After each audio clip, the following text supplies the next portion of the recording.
그래서 저희 박상미 라디오는 베스트셀러가 기준이 아니라 정말 제가 읽고 너무나 좋아하는 작가분들만 모신다 이렇게 소문이 나 있거든요. 저는 고은규 작가님의 소설을 이렇게 표현하겠습니다. 진짜 너무 재밌다. 네. 그래서 좀 저는 안 좋을 때도 있었어요. 일하기 전에 읽으면 안 된다. 일이 안 되는 거예요. 빨리 뒷 이야기를 읽고 싶어서. 그래서 제가 아는 작가님들 중에 진짜 타고난 이야기꾼이다. 그리고 작가님 소설에 나오는 주인공들이 전부 다 그 안에 내 모습 있다. 그래서 이 사람들 네. 실제 살아있으면 좋겠어. 만나서 술 한잔 하고 싶다. 아유, 감사합니다. 이런 사람들이 참 많았습니다. 네. 그리고 제가 들었던 말 중에 참 기분 좋았던 말이요. 작가님과 저랑 인상이 참 닮았다, 비슷하다 이 말 많이 들었어요. 네, 아유 영광이에요. 영광입니다. 고은규 작가님 제가 네. 소개 좀 드릴게요. 네. 고은규 작가님은 문학수첩 단편소설로 등단을 하셨고요. 또 2010년에는 중앙단편문학상 진짜 큰 상입니다. 네, 또 이렇게 수상을 하셨고요. 저는 이 책들을 다 읽었습니다. 네, 트렁커, 데스케어 주식회사, 알바 패밀리, 오빠 알레르기, 당근에 너를 보낼래, 쓰는 여자, 자키 이렇게 이때까지 책을 내셨어요. 네. 혹시 빠진 거 없나요? 네, 없습니다. 제가 네. 얼마 전에 이 당근에 너를 보낼래는 제가 SNS에 너무 잘 읽었다 소개를 하기도 해서 아는 분들 계실 텐데요. 제가 이 책도 잘못 읽는 바람에 네. 너무 빠져가지고 제가 당근을 시작해서 한동안 당근에 중독됐었잖아요. 그래서 저희 가족들이 네. 너는 진짜 독특한 덕질이다. 책 읽고 작가한테 빠지면 뭐든지 다 따라한다. 그래서 제가 작가님의 당근에 너를 보낼래를 읽고 이거 심리치유 책이다. 전 이렇게 소개를 많이 했어요. 네, 공간을 비우고 내가 꼭 필요하지 않는 짐을 비우는 것이 마음의 짐을 덜어내는 일이다. 심리학에서 이거 되게 중요하거든요. 그래요? 네. 근데 제가 이걸 읽고 공간의 심리학 책이다. 이렇게 저희 심리 상담사님들께도 소개를 했어요. 근데 요 책 얘기 잠깐 먼저 하면요, 작가님. 네네. 작가님 진짜 당근을 많이 하시더라고요. 네. 근데 작가님께서도 네. 그런 심리적 효과를 체험하셔서 이렇게 하시는 게 아닐까 저는 네. 생각했거든요. 네, 거의 예상하지 못한 질문을 해주셔서 감사해요. 약간 어려운 일이 있을 때 네. 조금 그러니까 부정적 정서라고 네. 해야 되나? 그때 저는 약간 네. 방을 좀 치워요. 최고입니다. 네, 괜찮은 건가요? 최고의 심리치료법입니다. 네. 그리고 한 이제 2년 정도 안 쓴 물건들 있잖아요. 네. 아끼지 않고 팔거나 나눔을 하는데 네. 저는 굉장히 긍정적인 효과를 좀 얻었어요. 이제 주변이 좀 이제 그러니까 제 마음이 컨트롤이 안 되는데 네. 제 주변 환경은 제가 어떻게든 할 수 네. 있잖아요. 맞습니다. 그때 얻는 아주 긍정적인 면이 있더라고요. 꼭 필요하지 않은 걸 필요한 사람에게 흘려보낼 때 그때 기분이 어떠세요? 되게 상쾌하죠. 그래서 누가 이런 얘기 하더라고요. 한 번이 이런 적이 있었어요. 팔았는데 네. 그 물건이 필요했어요. 거봐 왜 팔았어? 막 이러는 거예요. 근데 그때 그러면 저는 어떻게 하냐면 그때 그냥 당근에서 또 구할 수도 있어요. 그래서 물건을 이렇게 막 쟁여놓거나 이러는 거가 저는 별로 저기 성향상 안 맞아요. 네, 미치겠어요. 남편이 네. 제가 10개를 비우면 네. 버금가게 뭔가를 채워요. 네, 계속 싸우시죠. 제가 SNS에서 네. 보고 이 부부 진짜 잘 만났다 그랬어요. 네. 전혀 다른 성향. 심리학이 네. 연구해 보니까요. 그래야 네. 잘 산대요. 네. 감사합니다. 제가 이 당근에 너를 보낼래를 읽고 열심히 따라했던 이유가 나에게 꼭 필요 없는 물건을 누군가에게 흘려보낼 때 새 네. 생명을 부여하는 거잖아요. 그리고 그 사람들에게 가서 또 쓸모있는 존재로 이 아이가 살아갈 것이다. 너무 마음이 좋고 네. 또 나의 공간은 정리되고 또 이 책 속에서 만나는 당근을 통해 만난 사람들이 참 좋은 사람 많더라고요. 네. 한 사실 거래를 이제 이 책을 쓰기 위해서 더 하기도 했는데 한 300건 정도 하면 와. 네. 온도 엄청 높으시죠? 네. 요새는 조금 떨어지긴 했어요. 네. 근데 물론 300건이 다 이렇게 좋진 않아요. 네. 근데 이제 그 중에 한 40명 정도? 네. 그러니까 재미난 이제 에피소드들이 생기더라고요. 네. 물론 이제 낯선 사람 만날 때 조심해야 될 부분들도 분명히 네. 있어요. 근데 이제 물건을 보내기 전에 물건에 대한 기억, 네. 내가 그거를 어떻게 샀고 어떻게 쓰고 있었나, 네. 그리고 이제 받는 사람의 그런 어떤 또 에피소드들이 있거든요. 네. 그래서 아주 즐거운 작업이었어요. 이거 청색종이 사장님이 네. 공들여서 만들어준 책이에요. 네. 이 책은 정말 제 내담자들에게도 제가 소개 많이 했습니다. 감사합니다. 왜냐하면 저장 강박 있는 사람들이 다 굉장히 인간관계에 실패하고 과거의 안 좋은 기억에 묻혀서 죽어가는 사람들이거든요. 그래서 우리 흘려보내자, 새 네. 생명을 부여하자. 네. 그래서 이거 읽고 진짜 네. 제 내담자 중에 한 분은 발 디딜 틈 없이 모든 걸 과거의 물건을 쌓아놓고 살던 분이 당근을 엄청 시작해갖고 온도 올라갈 때마다 저한테 캡처해서 보내는 분이 다 생겼습니다. 네. 네. 그래서 여러분, 정말 물건을 비우는 것은 마음을 비우는 것, 그리고 그걸 통해서 우리가 또 많은 인연을 만나고 인생의 깨달음을 얻게 되는 재미있는 이야기가 들어있는 당근에 너를 보낼래. 이 책도 여러분들께 추천을 합니다. 제가 아까 그랬잖아요. 저희 가족들이 너는 작가 덕질을 하면 꼭 다 따라하더라. 저는 이 쓰는 여자 자키를 읽고 제발 제가 좀 따라하면 좋겠습니다. 그래서 오늘의 주인공은요, 쓰는 여자 자키입니다. 네, 전국에 쓰고 싶은 여자 자키들 지금 다 모이셨습니까? 사실 여자만이 아니라 나 내 인생 소설로 쓰면 10권도 더 돼라고 말만 하지만 네, 네. 쓰는 사람 정말 없죠. 전국에 쓰고 싶은 사람들을 위한 오늘의 작가님과의 대화 시작하도록 하겠습니다. 네, 이 쓰는 여자 자키는요, 제가 보니까 진짜 긴 시간 구상하고 쓰셨겠다 생각했어요. 구상에서 출간까지 어느 정도 시간이 걸리셨어요? 그러니까 한 총 아주 긴 것도 아니고 짧은 것도 아닌 것 같은데, 그러니까 저는 이제 초고랑 이제 아주 세밀하게 쓰는 이제 스토리를 트리트먼트라고 하거든요. 근데 그거까지는 그래도 한 1년 반? 네. 근데 이제 그 다음에 이제 초고는 어쨌든 쓰죠. 근데 태고가 어렵죠. 태고는 한 출간 전까지 PDF 파일 빼고 한 4번 하는데 이게 태고할 때가 조금 힘들어요. 왜냐면 제가 제 거를 읽기가 싫어요. 너무 오랫동안 함께 하다 보니까 진짜 이런 마음이 들 수도 있겠어요. 그럼 진짜 이 트리트먼트 완성하는 데까지만 시간을 많이 투자하시네요. 한 3년, 한 만 3년 정도? 네. 근데 제가 보면 우리 고은규 작가님의 소설들은 전 이번 자키가 가장 그러했어요. 진짜 이거 드라마로 만들면 좋겠다, 영화로 나오면 좋겠다. 특히 자키는 머릿속에 자꾸 드라마가 너무나 많이 연상돼서 혹시 계약하지 않으셨을까? 이런 것도 되게 궁금했어요. 네, 계약은 아직 안 했습니다. 제 방송국 관계자님들 방송 많이 보시는데 여러분 이 소설 읽고 생각해 보십시오. 그러면 작가님께서도 드라마와 영화 시나리오에 관심이 많으시죠?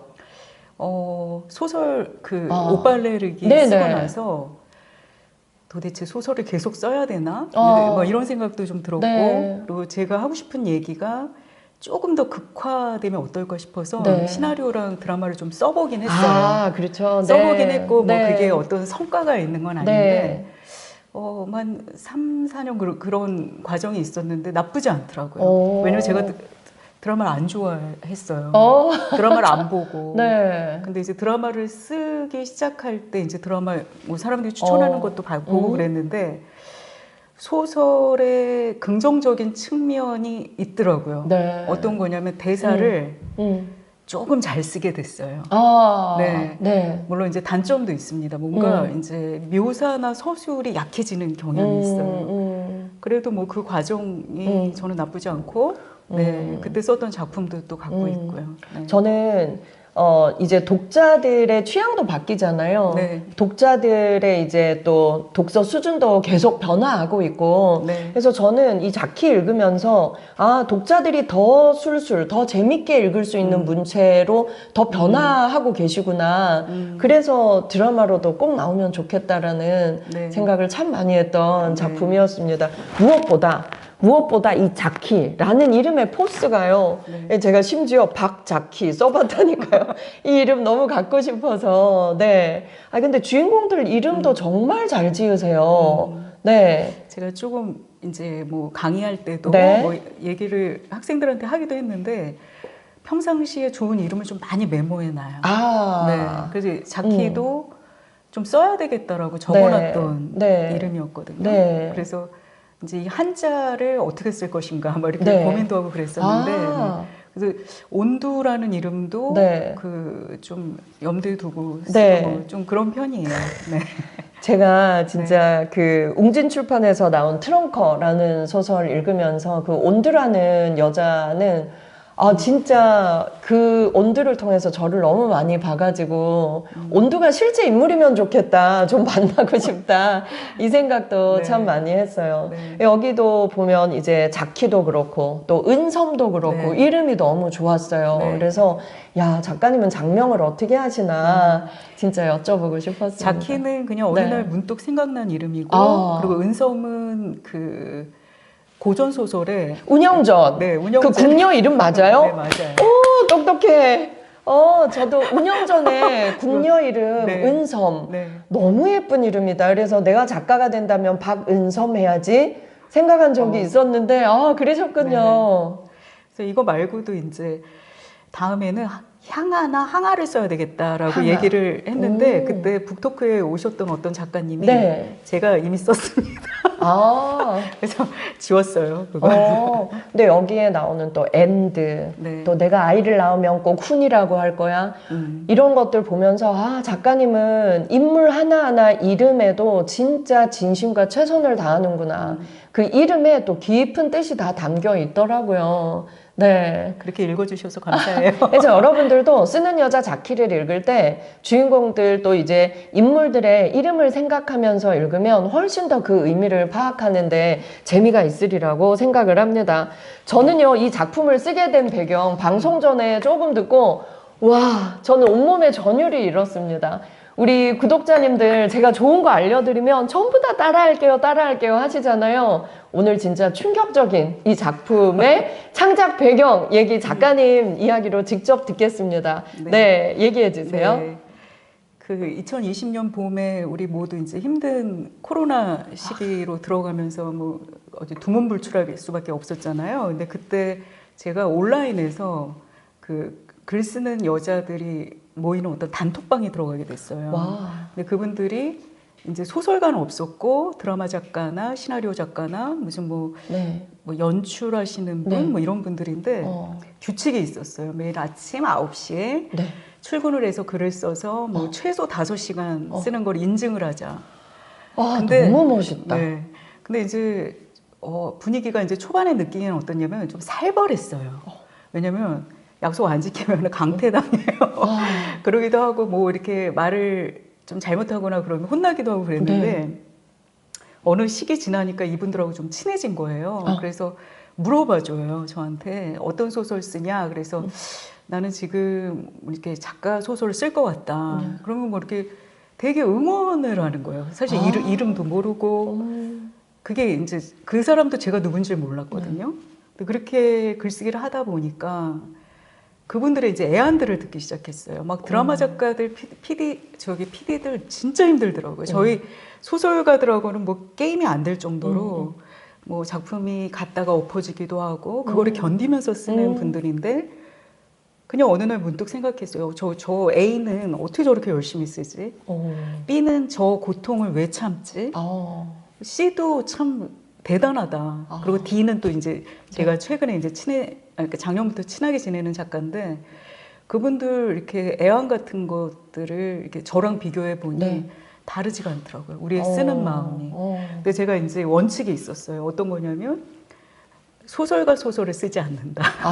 왜냐면 제가 읽을 때 너무 재미가 없어가지고 나는 그런 걸 안 쓰겠다라고 네. 결심을 했는데 팔리든지 안 팔리든지 한번 써봐야 되겠다라고 하면서 구상을 하게 된 계기가 됐어요. 세상에. 와, 우리는 사실 보면 소설가들은 다른 글을 쓰는 사람들을 조금 이렇게 얕보지 않을까? 이런 마음도 사람들은 있는데 다양한 분야의 사람들이 모여서 쓰니까 오히려 장점이 더 많았겠네요. 네, 그렇죠. 그리고 이제 힘든 마음을 이해해주고 저는 동료 되게 많이 받았어요. 근데 이제 그 단톡방에서 이제 나와가지고 네. 이제 지금은 이제 구름이라는 걸 하거든요. 네. 구름이 진짜 많이 해요. 구름이. 저도 오늘 처음 배웠습니다. 네. 구름이는 이제 아예 네. 카메라를 켜놓고 손만 네. 보이면서 하는데 와, 전부 다 글 열심히 쓰는 손만 다 보여주면서 네, 이렇게 마우스를 이렇게 클릭하는데 사실 네. 늘 열심히 쓰진 않고요.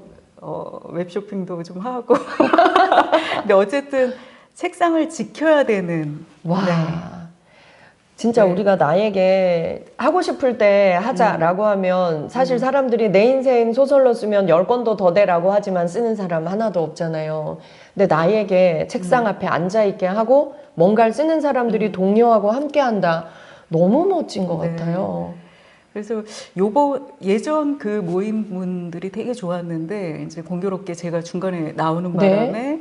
인사를 못 드렸어요. 네. 근데 아직도 그 생생하게 기억이 나는 분들이 있어요. 너무 감사하고 늘 이제 응원해주는 그런 이게 연대 같아요. 글쓰기 연대.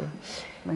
어차피 작품을 쓴다는 것은 혼자 힘들게 고독하게 하는 거지만 쓰는 행위 그리고 내가 책상 앞에 앉아서 그걸 목표한 대로 이루게 하는 것은 또 함께 연대할 때 그 꿈을 이루고 목표를 성취하는 데 훨씬 도움이 된다. 네.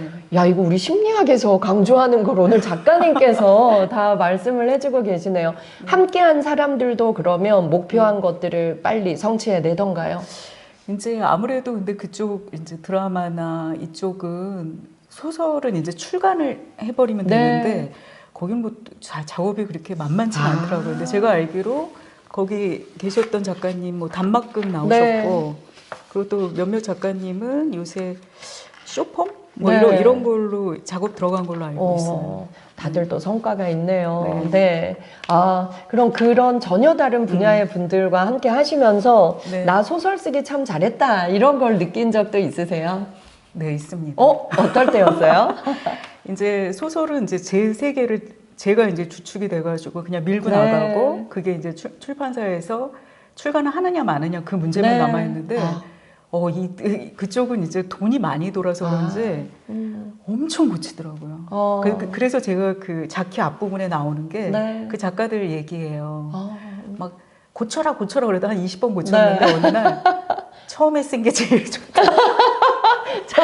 얼마나 화가 날고 진짜 제가 그 감정에 이입을 했거든요.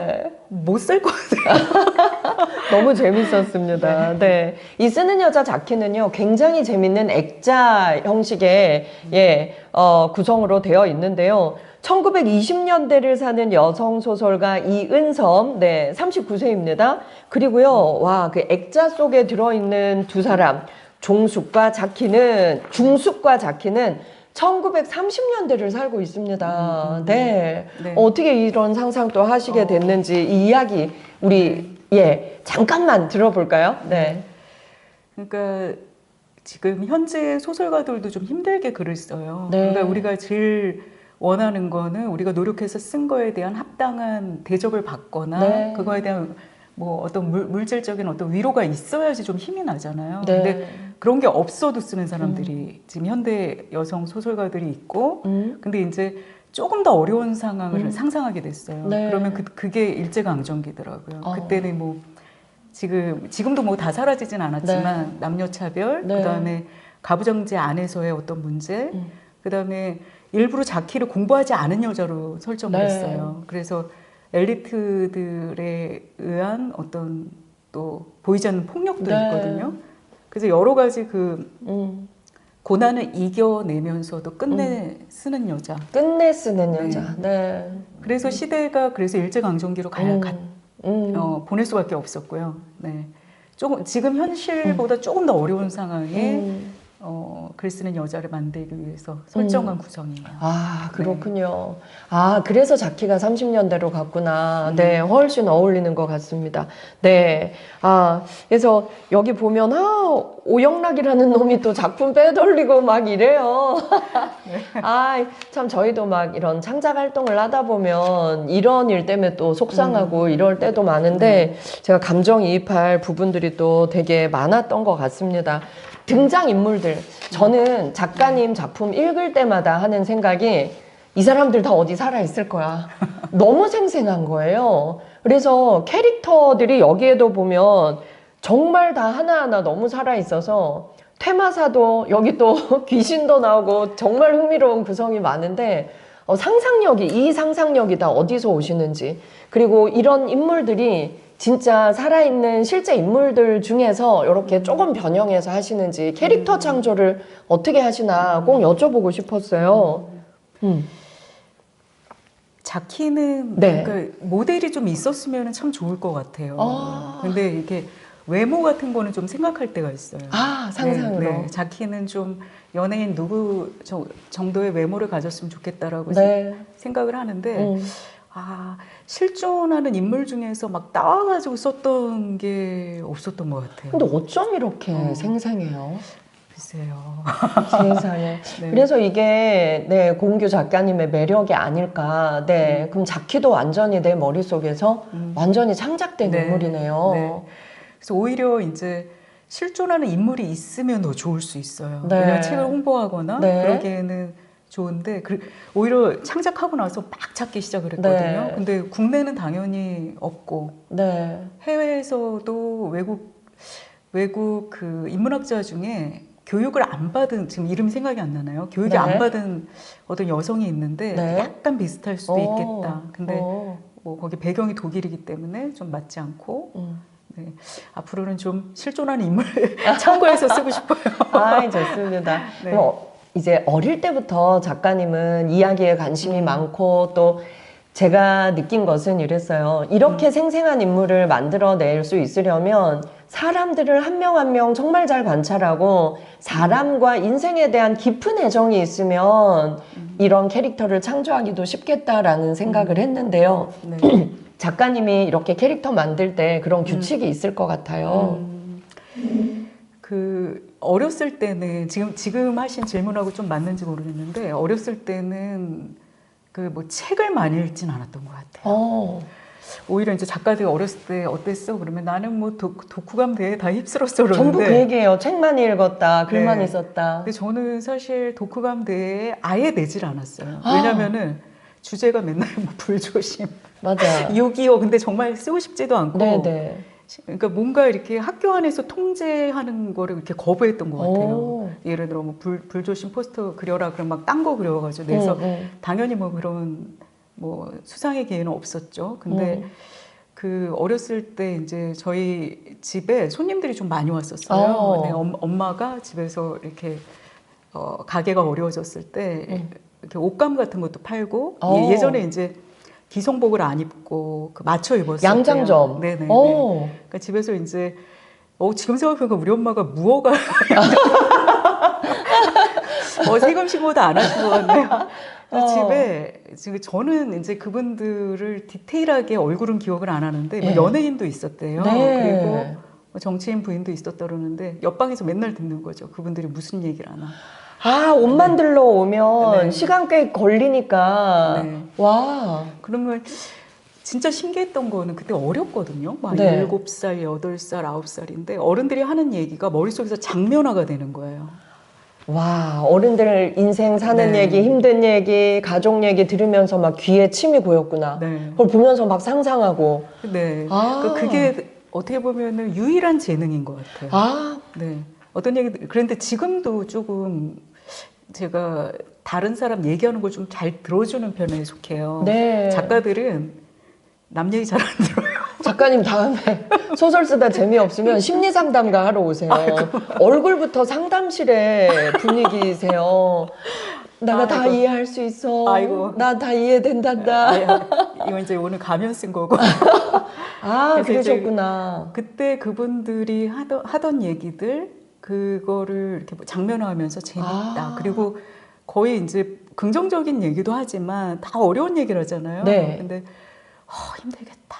이런 얘기를 어렸을 때 느낀 거예요. 느꼈어요. 네, 그래서 엄마한테 물어두고 왔어요. 엄청 혼났죠. 어른 얘기 엿들었다. 그 집 아저씨는 바람 피고 돌아왔대? 뭐 이런 거 물어보고. 근데 지금도 이제 누가 어떤 얘기하고 그럴 때 그게 머릿속으로 이제 장면화되는 거? 유일하게 제가 타고난 재능인 것 맞다니까요. 같아요. 모든 소설이 드라마와 영화, 영상으로 저는 펼쳐졌어요. 야, 이거 우리한테 또 좀 희망이 된다. 저희 구독자님들도 다 글 쓰고 싶은데 나는 어려서 책도 많이 안 읽었고 글도 많이 안 써봤는데 이 얘기를 많이 하지만 네. 진짜 이야기와 사람들의 삶에 관심 많은 분들이거든요. 그럼 그것도 충분히 재능이 되는 거네요. 그죠? 네, 그런 것 같아요. 내가 삶의 이야기에 관심 많고 이야기에 집중하고 그런 상상력이 풍부한 사람이라면 얼마든지 쓸 수 있다. 아유, 감사합니다. 이 쓰는 여자 자키의 줄거리 아주 조금만 우리 들어볼까요? 구성은 액자 구성이고요. 그 다음에 현대 소설가 은섬 어떻게 보면 제 분신이지 않을까 싶어요. 네. 근데 그 은섬이 어느 날 일기장을 이제 수중에 넣게 돼요. 네. 그래서 그 일기장의 주인공을 추적하게 되는 이제 단지 이제 은섬의 단점이 하나 있어요. 네. 뭐냐면 뭔가 저돌적이거나 적극적이지 않은 면이 조금 단점인 것 같아요. 그리고 이제 뭐 친구인 안나라는 여성을 통해서 예전에 그 어렵게 글 쓰고 억울하게 좀 힘든 상황이 있었던 그 여자가 발굴이 된 거죠. 그 여자가 바로 자키고요. 그래서 사실 담고 싶은 거는 자키 같은 마인드. 네. 그러나 이제 현실은 조금 우왕좌왕하는 저의 본 모습은 좀 은섬에 가까운 것 같아요. 그래서 좋았습니다. 그래서 좋았고, 은섬의 모습에서도 저는 제 모습이 많이 보였고, 자키를 보면서는 제가 박자키 써볼 정도로 와, 진짜 마음 근육 튼튼한, 진짜 내면이 강한 사람이 자키가 아닐까 해서 읽는 내내 참 좋았습니다. 네, 작가는 어떤 성격을 가진 사람일까? 사람들은 또 굉장히 궁금합니다. 네. 작가님은 어떤 사람이라고 스스로 생각하세요? 저는 가면을 잘 쓰는 사람. 아니던데.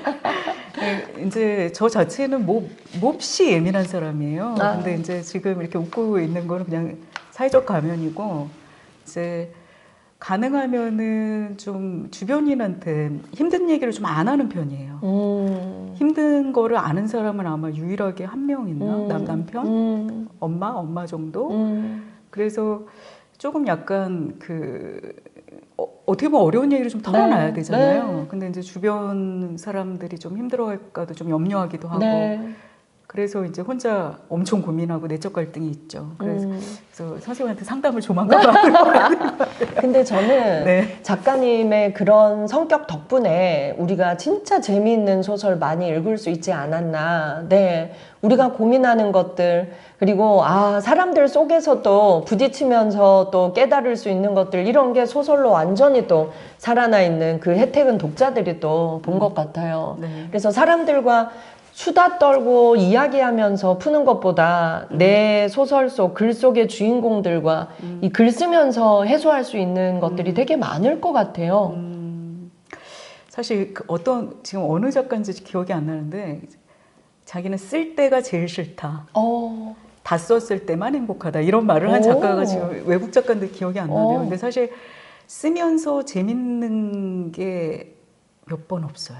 정말요? 네. 우린 읽으면서 이렇게 재밌는데.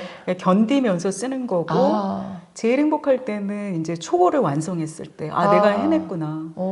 그리고 아주 드물게는 쓰면서 엄청 재밌을 때가 있어요. 푹 빠져가서 했을 때. 그리고 그런 일이 근데 사실 자주 오진 않아요. 네.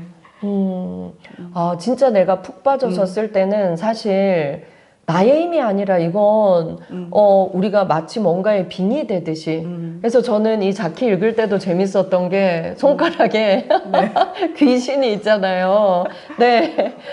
그래서 어떨 땐 진짜 뭔가가 정말 나를 도와주는 뭔가에 빙의되는 듯한 느낌을 작가가 받을 때도 있을 것 같고 나는 너무 쓰고 싶은데 진짜 나를 방해하는 귀신이 붙어서 막 못 쓰게 하는 듯한 맞아요. 느낌을 받을 때도 있을 것 같고 한데 또 그런 게 이 소설 속에 또 나옵니다. 네, 진짜 쓰고 싶을 때 안 될 때도 있으실 것 같아요. 습관이 쓰게 해주는 것 같아요. 습관이. 그러니까 매일 같은 시간에 같은 분량의 같은 집중력과 효율성을 가지면 그 다음 날도 되게 잘 써져요. 근데 언제 안 써지냐면 뭐 급한 일이 어쩌다 보면 뭐 생업 때문에 책상에 못 앉을 적이 있잖아요. 한 3일 불성실하게 굴거나 뭐 한 일주일 안 썼다. 그리고 쓰려면 죽어도 안 써지는 거죠. 그럼 이제 논 시간만큼 고민하고 이제 괴로워해야지 그때 이제 풀리는 것 같아요. 그래서 제가 그래서 글에다가도 그런 얘기 썼는데 이 소설이 약간 생명체 같아요. 그래서 그냥 방치해두면 얘도 그냥 죽어 있고. 너무 중요한 거는 매일 쓰는 힘. 네. 그리고 이제 어느 정도 이제 등장인물이 캐릭터가 만들어지면 캐릭터가 이렇게 이런 거 작가들이 얘기 많이 하거든요. 걔가 역동적으로 움직일 때가 있어요. 네. 제일 중요한 거는 앞서 말씀드린 매일 같은 시간에 쓰는 거. 네. 내가 그렇게 나는 이제 너의 영혼을 받아들여서 너의 말을 쓸 준비가 돼 있어. 성실하게 정해진 시간에 앉아 있으면 그가 나에게 훅 와서 미친 듯이 재밌게 쓰게 하는 그런 또 체험을 하게 되는 것 같아요. 여러분. 진짜 저희 방송에서 강조하면서 좋은 습관 만들자, 운명을 바꾼다 엄청 하는데 너무 딱 맞는 말씀 해주셔서 너무 감사해요. 여러분 보세요. 소설을 쓰는 작가님도 정해진 시간에 습관을 만들어서 쓰면 생명이 살아서 움직이더라. 우리도 우리가 하고자 하는 일이 있으면 정해진 시간 습관 만들기 진짜 해보도록 하죠. 작가님, 제가 그 다음 질문을 미리 조금 말씀해 주셨는데요. 항상 모든 현대인들이 고민하는 게 이거예요. 진짜 하고 싶고 해야 될 일이 있는데 지금은 직장 다녀서 일해야 돼서 애를 키워야 돼서 이유와 핑계가 너무 많아요. 그렇다고 모든 좋은 소설 쓰는 작가님들이 전업 작가인 경우는 드물잖아요. 그렇죠. 작가님도 하루 종일 소설만 쓰시는 건 아니죠. 일과 병행하는 노하우가 있으시다면 듣고 싶습니다. 저는 지금 대학교 졸업하고 지금까지 그 경제활동을 안 한 게 1년이 안 되는 것 같아요. 그러니까 계속 일하면서 글을 썼는데 출근하기 전에 무조건 한두 시간은 책상에 앉아서 쓰고 그 다음에 퇴근하고 와서 한 두세 시간은 꼭 쓰고 이러거든요. 대단하다. 근데 저는 지금 막 아기를 막 키워야 되고 이런 상황은 아니잖아요. 근데 이제 아기 엄마들은 좀 힘드시긴 할 것 같아요. 그럼에도 내가 진짜 쓰고 싶다. 안 쓰면 후회할 것 같아. 그런다면은 물리적인 시공간을 확보하는 게 중요할 것 같고요. 물리적인 시공간을 확보하라. 그럼 시간 확보는 그렇게 하시고 쓰는 공간 확보는 어떻게 하십니까? 제일 좋은 거는 뭐 서재가 있으면 좋지만 저는 이제 제 공부방에 있지만 만약에 없으신 분들은 뭐 책상을 하나 만들어야 되겠죠. 뭐 안전뱅이 책상이라도 하나 만들고 그리고 만약에 그게 좀 어렵고 좀 여의치 않다 그러면 스카. 저 아는 이거 보고 계실 수도 있을 것 같은데 저랑 같이 이제 트렁커랑 같이 수상한 작가님 한의사예요. 얼마나 바쁘시겠어요. 근데 그 선생님 저보다 책 더 많이 내요. 퇴근하시고 스터디 카페 가셔서 스터디 카페에 가서 뭐 한 2시간, 3시간 이렇게 쓰신대요. 그러니까 본인이 이제 쓰고자 하는 열정이 있다 그러면 시간을 할애해야 되고 공간도 집이면 좋지만 집이 어려우면은 뭐 카페도 괜찮지 않나 싶어요. 제가 두 번째 책은 거의 카페에서 썼었거든요. 그래서 매일매일 주 5일 그리고 오래 앉아 있는다고 또 좋은 글이 나오는 게 아니에요. 그래서 이 얘기도 조금 여러 친구들한테 했는데 어떤 아주 유의미한 성과를 낸 작가님이 계신데 하루에 딱 1시간 쓰신대요. 초집중. 그래서 어떻게 그러세요? 그랬더니 그냥 평상시에 뭐 집안일 하다가 소설을 계속 생각하고 머릿속으로. 그리고 이제 앉았을 때는 출력만 하시는 거예요. 그거 얼마나 좋아요. 그러니까 막 허리도 안 아프고. 그래서 이제 그런 방식도 있는데 중요한 거는 내가 이 글을 꼭 써야 되겠다라는 마음이 있어야 네. 된다는 그 전제는 네. 있어야 될 것 같아요. 내가 꼭 쓰고 싶은 거 여러분들 있으시죠? 그러면 내 상황과 또 나에게 맞는 시간 확보, 공간 확보하는 거 해보시죠. 저는 제 방에서 쓰니까 계속 침대에 가서 제가 눕더라고요. 그래가지고 네. 드레스룸에 옷을 방으로 다 빼고 드레스룸은 안에 조그만 책상을 집어넣고 너무 잘하셨다. 거기에 들어갔어요. 코로나 기간에 거기 들어가서 책 3권 쓰고 나왔어요. 너무 그래서 잘하셨네요. 자기만의 맞는 공간이 있더라고요. 네. 그리고 가끔은 네. 이제 옮겨줘도 괜찮아요. 아, 네. 가끔 이제 책상을 이렇게 방향을 바꾸기도 해요. 아, 네. 뜻밖의 이제 북향 쪽이 북향방이 북향이 글이 잘 써지더라고요. 책상을 북향으로 바꾸고 저도 소설에 도전해 보도록 하겠습니다. 네. 야, 장편 소설을 쓴다. 이건 진짜 끈기와 인내심 없이는 불가능한 일인 것 같아요. 그리고 내 소설의 인물들을 사랑하고 이 인물들이 진짜 독자들에게도 유의미하면 좋겠다라는 사명감도 있어야 장편을 완성할 수 있을 것 같은데요. 어떤 방법으로 장편을 쓰시는지 또 궁금해요. 네. 제가 다음 장편 상미쌤한테 네. 도움을 좀 받을까요? 아, 제가 상담 사례 제공 이런 건 얼마든지. 네. 이제 하고 싶은 얘기를 말로 좀 해요. 네, 나 이러이러한 거 쓰고 싶어 이렇게 얘기를 하는데 동종 업종한테는 안 해요. 그거 하면 안 돼요. 네, 괜히 서로 오해가 생길 수 있으니까 그래서 이제 시인, 네. 그다음에 뭐 저희 남편이 이제 그림도 그리고 그러는데 네. 그리고 언니, 네. 그리고 이제 책을 전혀 안 읽는 저희 85세 서초자 어머니한테 이런 거 재밌어? 이렇게 물어봤을 때 재밌다라고 얘기를 하거나 아니면은 또 이제 어떤 사람은 야 그거 너무 시시해.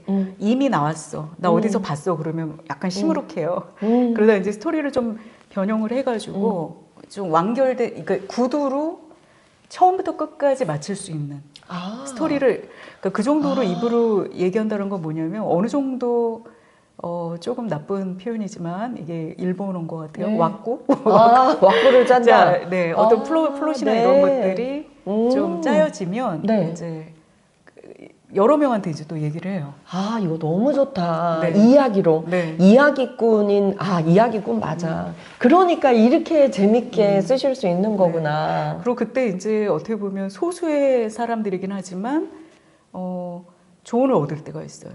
그거 너무 좀 철지났어. 뭐 이런 얘기 해주기도 하고, 예전에 한번 깜짝 놀란 적이 있었어요. 이터널 선샤인이라는 영화 있잖아요. 제가 그 영화를 안 봤는데, 거의 소설이 비슷한 거예요. 그럴 수 있죠. 네.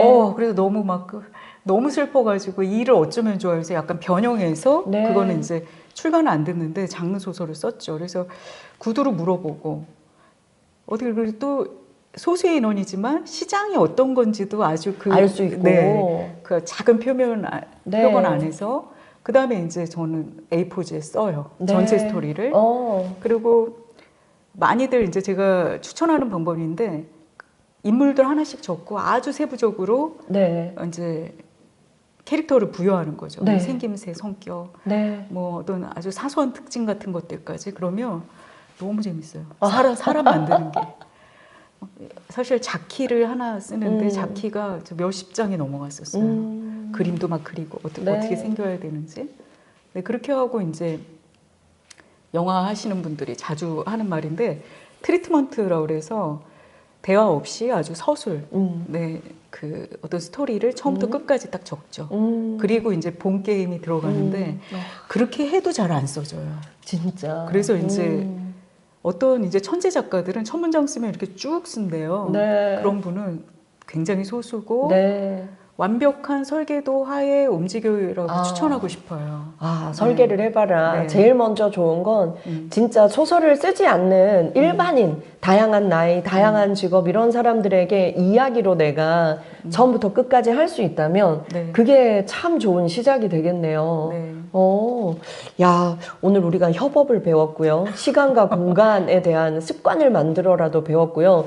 또 처음에 우리가 어떻게 설계를 할 것인가 요것도 참 잘 배웠습니다. 네, 소설가는 어릴 때부터 그러면 되고 싶다는 생각을 하신 걸까요?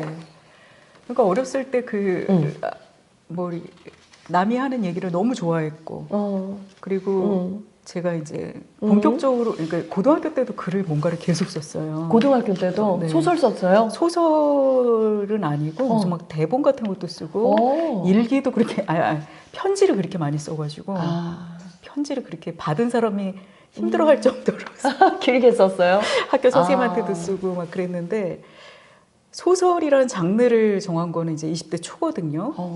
근데 그때 제가 살아났으면 좋겠어요. 너 얼마나 열심히 썼냐면 뭐 이제 엉망진창이겠지만 진짜 진지하게 뭐 한 1년에 단편을 뭐 10편이라고 말하겠습니다.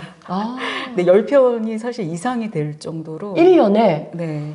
그러니까 한 달에 이제 물론 그게 이제 초고긴 하지만 뭐 방학 빼고 뭐 한 달에 2편씩 그렇게 썼던 것 같아요. 근데 맨날 써봤자 욕만 먹고 그러긴 했지만 대단하다. 저는 문예창작학과 학생들 몇 학기 동안 스토리텔링을 가르친 적이 있었는데 4년 내내 한 편 쓰기도 아이들이 힘들어하던데 1년에 10편이면 엄청난 열정이었네요.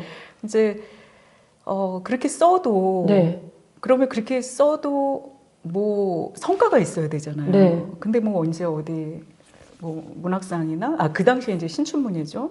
뭐 예심, 최종심 오르고 계속 안 됐어요. 그래서 그 되게 절망의 시간이 굉장히 길었어요. 한 10년 됐나? 그리고 10년 됐을 때 세상에 이 길은 내 길이 아니다 하고 완전히 딴 일, 어떤 이제 회사원으로서 지났는데 그 당시에 조금 이제 저는 약간 담대한 편이었어요. 그나마 다행인 게 이게 친하게 지내는 친구들이 다 등단을 좋은 데서 해요. 그런데 당일날만 조금 약간 울어요. 그리고 나는 이제 뭐 나중에 되겠지 하고 이게 건강했던 것 같아요. 건강했다. 네.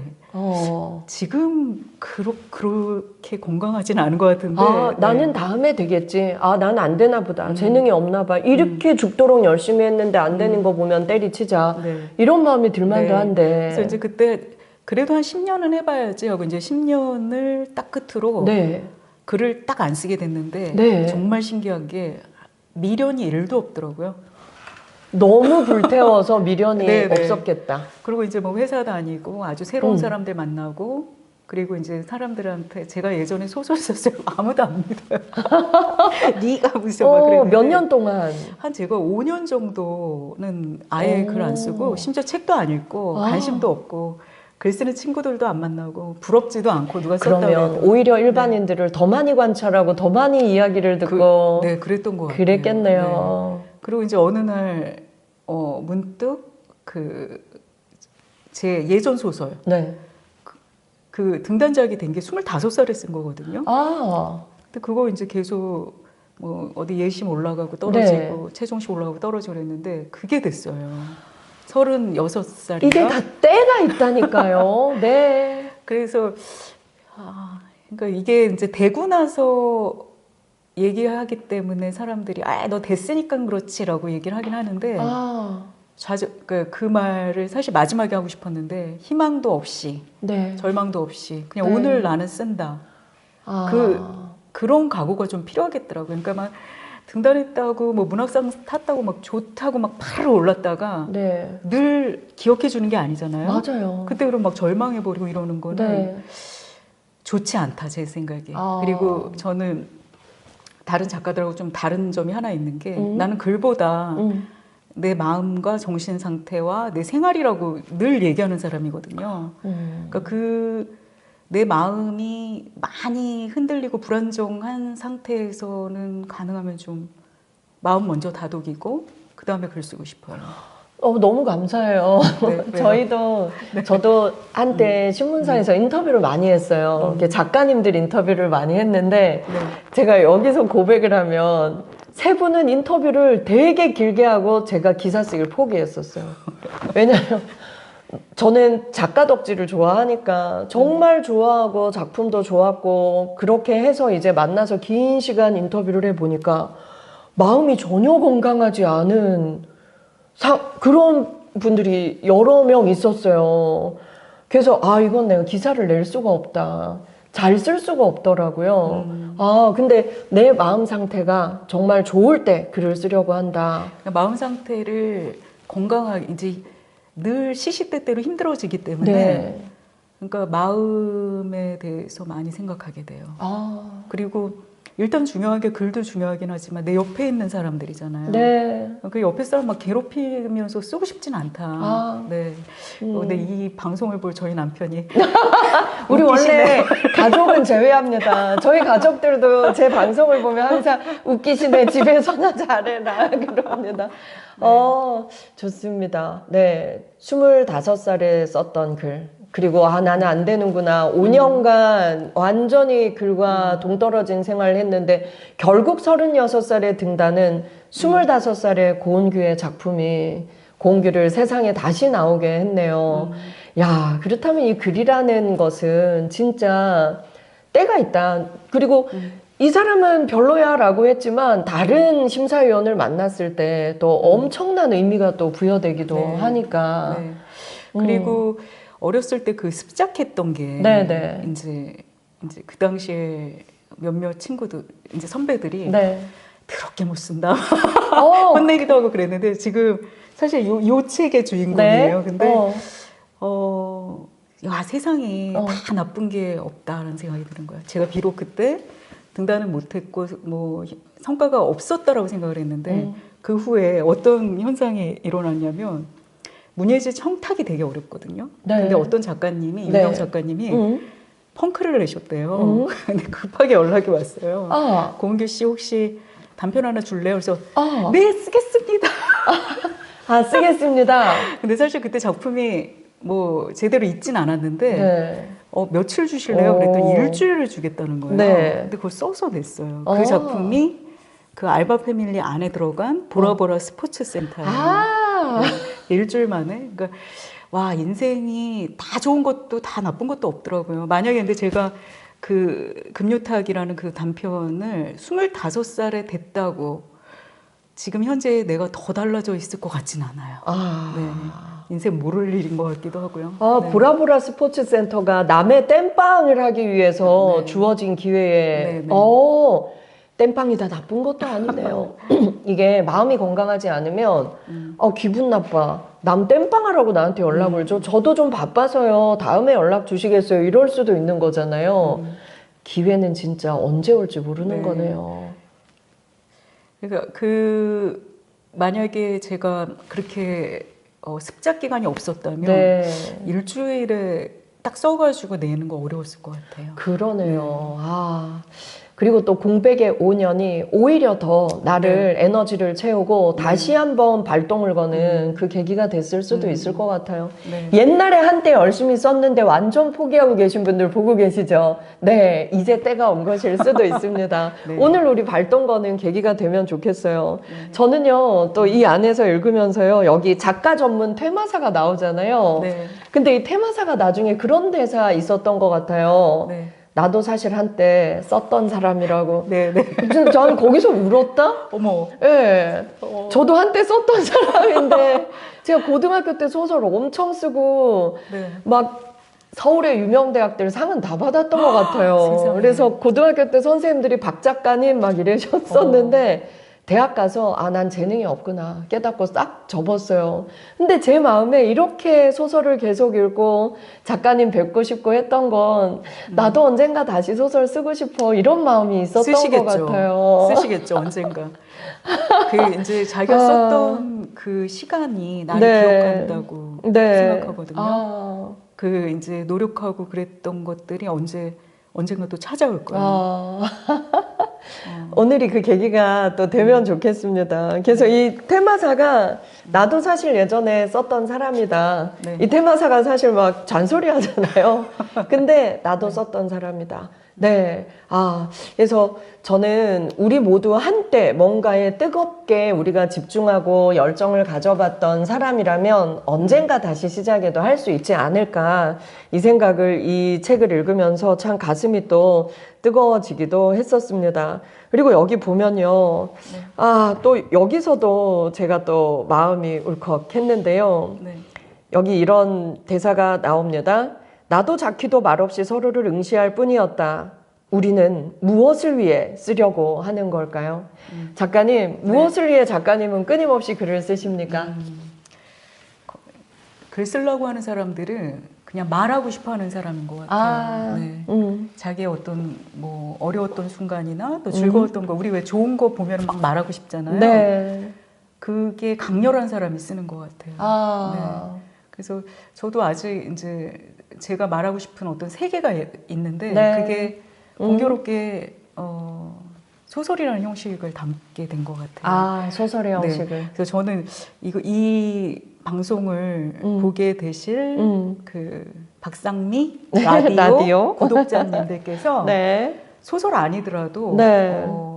본인들의 그 주특기가 있을 것 같아요. 맞아요. 네. 네. 제가 기독교 신자 아니라서 잘 모르겠는데 네. 기독교에서는 뭐 달란트란 말 하더라고요. 네. 재능. 네. 그래서 어떤 분은 그 자기 직업 관계된 에세이를 쓰셨는데 되게 인상적이었어요. 양호실. 네. 그리고 뭐 어떤 분은 요새 뭐 청소일 하시는 네. 분은 또 청소일. 너무 멋진 것 같아요. 무엇이든 내가 네. 관심을 가지고 열정을 다하는 일을 에 대해서 쓸 수 있다. 나에게는 그게 소설이라는 장르였다. 근데 작가님 저는 이 당근의 너를 보낼게도 너무 저는 잘 읽어서 가끔씩은 이런 생활 에세이도 써주시면 좋겠습니다. 네. 그러면 오늘 이 방송 이제 보실 나도 쓰고 싶은 전국에 있는 자키들에게 이렇게 한번 해보세요. 우리 구독자님들께 한 말씀 해주시죠. 아까 말씀드렸던 시공간의 확보. 30분도 괜찮고요. 집중해서 30분 만약에 쓴다 그러면 400자 이상 쓸 것 같아요. 그리고 마지막으로 이제 이 소설 주제가 글 쓰는 여성들의 연대기라고 볼 수 있거든요. 맞아요. 그래서 막 만나서 수다 떨고 술 마시고 이런 친구 있으면 좋지만 그게 아니더라도 이렇게 글 쓰는 거에 대해서 마음을 나눌 수 있는 친구들 있었으면 좋겠어요. 제가 그리고 여기서 그 온라인에서 만났지만 지금 엄청난 우정을 다지고 있는 이름을 말하면 안 될 것 같고 싫어할 것 같고 노 작가님 계시는데 너무 저한테 큰 힘이 되고 고맙고 그렇더라고요. 저도 이제 그거에 버금가게 뭔가 긍정적 에너지를 줘야 될 것 같은데. 협업이라는 것이 서로를 성장시키는데 이렇게 큰 도움이 되네요. 저도 오늘 작가님 말씀 들으면서 우리 구독자님들 중에 좀 모아봐야겠다. 그래서 카메라 손으로 하고 책상에 앉아서 뭔가 목표 같이 잡고 서로 응원해주면서 또 서로 경쟁하면서 그 목표를 성취하기 위한 뭔가를 만들어봐도 좋겠다는 생각했습니다. 작가님 요즘은 뭐 쓰고 계세요? 다음 작품은?